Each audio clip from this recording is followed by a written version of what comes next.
तर या गोलाकार टाकीमध्ये किती पाणी बसतं आपण पाहणार आहे. रेडी आहे बेटा? हो. चाल, तर सगळ्यात पहिले या टाकीचा आकार सांग कसा आहे. सिलेंड्रिकल आहे, म्हणजे वृत्तचिती आकार आहे. बघा टाकी सिलेंड्रिकल म्हणजे काय, वरचा जो टॉप आहे तो सर्कल आकाराचा आणि खालचा टॉप सुद्धा सर्कल आकाराचा, दोन्ही सारखा पाहिजे, त्या शेपला काय म्हणतात, सिलेंडर. चला चेक करायचं. चला सगळ्यात पहिले पाहू आपण याची डायमीटर. ठीक आहे बेटा, डायमीटर मोजूया आपण. कसं मोजणार आहे लक्षात घ्या. सगळ्यात जास्त जे माप भेटल ते असणार आहे आपली डायमीटर. तर किती भरली बेटा डायमीटर? 28 सेंटीमीटर. 28 सेंटीमीटर डायमीटर झाली. मग रेडियस किती झाली? 14 सेंटीमीटर. Very good, 14 centimetre. आता काय मोजायचं?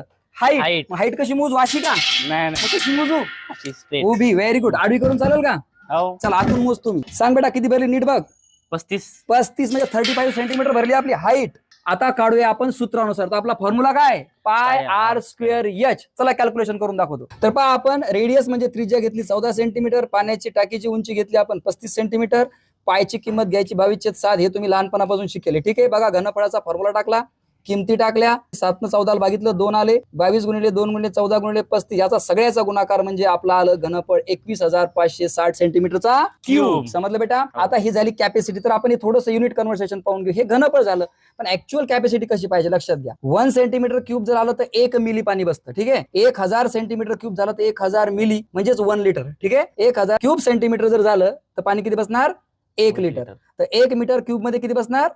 1000 लिटर. मीटर क्यूब मध्ये घेता. आणि फूट मध्ये जर तुम्ही मोजलं तर 28.31 न गुणाकार केलं तर तुमची लिटरची कॅपॅसिटी भेटणार आहे. चला मग पाण्याच्या टाकीची क्षमता पाहू. आपण काय करणार आहे, 1000 न भागणार आहे, कारण आपण जे आपलं व्हॅल्यूम कशामध्ये घेतलं, आपण घनफळ सेंटीमीटर क्यूब मध्ये घेतलं. मग 1000 न भागितलं उत्तर काय आलं, 21.560 लिटर. म्हणजेच काय, 21 लिटर 560 मिली. तर या टाकीमध्ये किती पाणी बसणार आहे? 21 लिटर आणि 560 मिलीलिटर. बर चला आपण मोजून पाहूया डायरेक्ट प्रॅक्टिकली. ठीक आहे, चला आणा आपलं माप.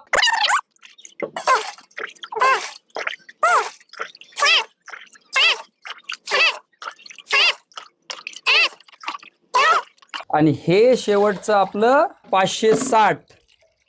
ओके, पूर्णपणे 21.5 लिटर पाणी भरून दिलं. तुम्ही बी भरून पहा, बाकी कॉमेंट मध्ये कळवा. जय हिंद, जय महाराष्ट्र.